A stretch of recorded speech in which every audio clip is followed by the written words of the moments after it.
네, 뜨거운 감자 확인해 보셨습니다. 조금 전에 나온 속보죠. 윤석열 테마주들이 현재장 급등을 보여주고 있는데요. 대표적으로 덕성 한번 확인해 볼게요. 덕성 오늘 28.72%까지 급등하면서 5거래 연속 상승을 보여주고 있습니다. 윤석열 검찰총장의 거취를 두고 사의를 표명하지 않겠느냐, 앞으로 정계 진출하지 않겠느냐라는 그 기대, 전망 때문에 관련주들이 오른 것인데요. 덕성 현재 26.34% 급등하고 있고요. 서현이 26.09%, 모베스전자 11.89% 상승하고 있습니다. 하지만 정치 테마주들의 경우는 변동성이 워낙 크니까요. 여러분들 투자 시에 주의해 보시기 바라겠고요.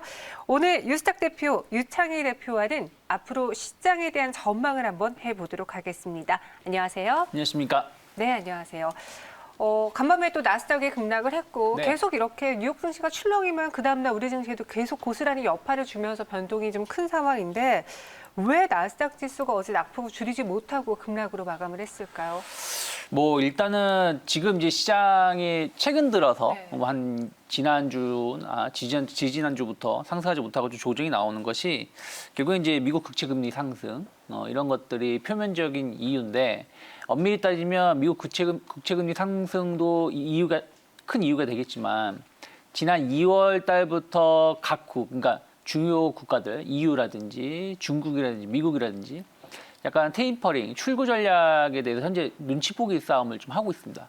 그런 부분들이 국채금리 상승으로 이어지면서 투자의 불안감을 좀 연출시켰다 생각을 좀 하고 있고요. 거기다가 어닝 시즌이 끝났죠. 끝난 상황에서 어떤 이런 하락을 막을 수 있는 상승 동력 자체도 좀 부재하다라는 거. 그러다 보니까 조금 작은 이슈에 시장이 좀 흘러내리는 역할을 보였고 특히 이제 국채금리 상승은 아무래도 나스닥 기술주들 중심으로 해가지고 투자 심리가 좀 위축될 수밖에 없다 보니까 더 큰 낙폭을 좀 기록하게 된 요인이 되지 않나 생각하고 있습니다. 네, 정말 말씀하신 것처럼 상승 동력을 상실했고 요즘 시장이 왜 이렇게 빠져요라고 주변 전문가님께 여쭤보면은 호재가 없잖아요 라는 말을 굉장히 많이 하십니다. 그런데 그와 달리 호재는 없지만 악재와 같은 불안감이 우리 시장을 지금 짓누르고 있다는 게 문제인데 미국이 지금 1조 9천억 달러의 추가 부양책의 상원을 통과했거든요. 네. 이 경기 부양책이 언제쯤 나오며 증시에 다시 한번 마중물 역할을 해줄 수 있는지 그게 궁금하네요.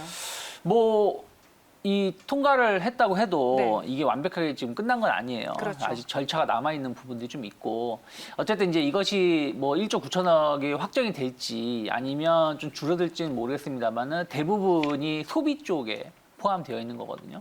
그러니까 백신 쪽 일부 하고 거의 한 60%, 70% 정도는 개인 소비 쪽, 그러니까 뭐 보조금이라든지 실업수당 뭐 이런 쪽으로 해가지고 지급이 되는 거다 보니까 소비 쪽으로 좀 이전이 될 것 같고 그러면 이제 뭐 기술주라든지 에너지 관련된 종목군들, 산업재, 뭐 여행재 이런 종목군들이 좀 수혜를 입을 수 있다. 그러니까 이게 이번 경기 부양은 인프라 투자라든지 이런 쪽이 아니다 보니까 조금 더 개인 소비 쪽에 치우친 섹터가 수혜를 입을 수 있고 그러다 보니까 그저께 상승했었던 것 중에 하나가 네. 애플이 다시 오프라인 매장을 오픈하겠다라는 발언을 했었던 것도 큰 호재였거든요. 그런 것들은 결국에는 이런 그 부양에 대해서 어떤 반발을 그 수혜를 좀 예상하는 내용이 아니었나 생각하고 있습니다. 네.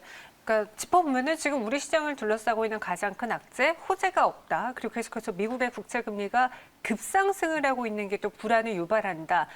또 경기 부양책이 나올지언정 이 역시도 확실한 모멘텀이 아직까지 되어주지 않기 때문에 양회에 대한 결과와 함께 좀 지켜보는 투자자들의 관망 심리가 강한 모습인데 그럼 오늘 시장이 하락한 요인을 저희가 분석해 보자면 유창희 대표님 무엇으로 보셨나요? 뭐 일단은 뭐 제일 중요한 거는 미국 시장 하락이 우리나라 증시 하락을 불러일으킨 것이죠. 네. 무슨 얘기냐면 그저께 우리나라가 상승하다가 좀 머뭇거렸던 것은 미국 한번 상승했는데 조금 확인해야 되지 않을까라는 그런 심리가 좀 있었거든요. 근데 어저께 미국이 장중에 나스닥 선물 기준으로 치면 거의 1% 가까이 상승을 보여주고 있었어요. 네. 그러다 보니까 이번 거는 뭐 단기 반등일지라도 조금 더 상승이 있을 수 있겠구나 싶어서 어저께 강하게 그저께 줄어들었던 상승폭을 다시 회복시켜서 마감을 했는데 막상 미국이 특히 나스닥이 뭐 급락하지 않았습니까? 네. 그러다 보니까 거기에 대한 실망 매물이 나오는 것이고 지금 국제금리 상승은 어쨌든 경기 회복에 따라서 동반해서 나올 수밖에 없는 것인데 지금 이 부분이 일정 부분 약간 이제 진정 국면을 보여주고 있지만 경기 부양 관련해서 1조 9천억 채권을 발행하는 것인데 여기에 막대한 돈이 필요한데 외국인들의 자금 자체가 이쪽에 좀 쏠릴 수도 있다는 것이죠. 그렇다면 또 국내에 투자하는 외국인들이 자금이 좀 이탈할 수 있다는 우려가 합니다. 이런 것들이 좀 복합적으로 작용해서 하락을 하는 것이기 때문에 네. 뭐 일단은 가장 큰 이유는 어제 미국 시장이 예상했던 것보다 좀 하락세. 그것이 좀 실망 매물로 오늘 다 나오면서 증시가 좀 하락하고 있는 것이 아닌가 생각하고 있습니다. 네, 그래도 다행히 오후장 낙폭을 좀 줄이고 있긴 한데 양회에서 어떤 이야기가 나오느냐 정말 중요하게 살펴볼 것 같습니다. 그리고 이번에 시선을 국내로 돌려보자면 앞서 저희가 SK케미칼과 함께 짚어봤는데 백신 부작용에 대한 공포도 심상치 않거든요. 지금 관련 종목들의 경우에는 하락으로 이어지고 있고 단순히 이거는 그 회사만 연결되어 있는 게 아니라 백신이 그럼 올바르게 유통되지 않는다면 전체적인 투자자들의 소비 심리로도 위축이 될 수 있어서 좀 많이 불안해하시는 것 같은데요. 근데 네. 이건 제가 뭐 단정 지을 수는 없겠지만 돌아가신 분들은 좀 안타까움이 있지만 네. 미국이나 유럽에서 사망자, 독일, 뭐 유럽, 이제 영국, 뭐 네. 프랑스 300명, 400명 이렇게 사망자가 나왔습니다. 그런데 아직까지 이런 백신과 관련 연관성은 전혀 없다라는 것이죠. 그렇기 때문에 뭐 일본에서도 화이자 관련된 백신 사망자가 어저께인가 그저께 나왔었던 걸로 알고 있고요. 우리나라도 오늘까지 치면 3분 정도 20대 여성분까지 합치면 근데 이게 또 요양병원이기 때문에 요양병원이 단순하게 그냥 나이 드신 분들이 좀 편하게 있으려고 가시는 것도 있겠지만 네. 상당히 몸이 안 좋으신 분들이 요양병원에 있으시거든요. 그런 분들의 기저질환 같은 걸 다 체크를 한다라면 실제 아직까지 백신 사망자가 전 세계적으로 몇천 명이 나왔어도 연관성이 없었다. 근데 우리나라만 갑자기 연관성이 나온다? 이럴 가능성은 거의 제로에 가깝기 때문에 너무 불안해하실 필요는 없지 않을까 생각하고 있습니다. 네. 저희 백신 부작용으로 인한 이런 사망 사고가 뉴스로 나올 때마다 좀 흠칫흠칫 놀랐는데 지난번 독감 백신 때도 이런 일이 반복됐었거든요. 그때의 경우에도 이제 질본에서는 독감 백신의 문제는 아니다라고 결론을 내렸었죠. 네, 그렇죠. 그때도 뭐 독감 사망자가 여러 나오긴 했었지만 네. 매년 독감 백신으로 접종을 해서 사망하셨던 그 사례들이 사례가 있었고, 있었고 그거랑 비교했을 때 월등히 많았던 게 아니었기 때문에 거기다가 또 역학조사를 했을 때 연관성이 없다는 게 나왔으니까 이런 거에 너무 뭐 걱정하실 필요 없고 또 이런 것 때문에 백신 접종이 지연된다든가 네. 혹은 코로나 사태가 더 장기화되는 일은 없을 거다 저는 생각하고 있습니다. 네.